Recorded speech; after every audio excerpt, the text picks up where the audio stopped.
Kama kuna eneo linafyatua waganga wa kienyeji, amen, na wabeba mikoba kuliko makabila yote Tanzania, ni wapi? Tanga. Yes. Na hapo ndo mapenzi yalipozaliwa. Hapo. Yes. Wamama wa Tanga wanakuchemshia maji, anaweka viungo. Yes. Sasa sisi wanaume na sisi tuamke. Hapo.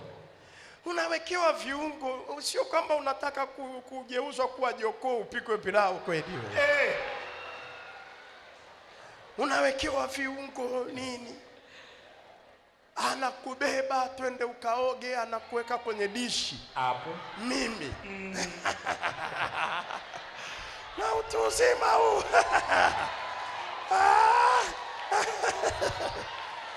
Mimi kabisa, yani nimewekwa kwenye dishi na mwagiwa maji. Hapo. Na nani? Eriki nini vitu viungo pale. Vinaninukia kabisa. Hapo. Akili hii au nyingine.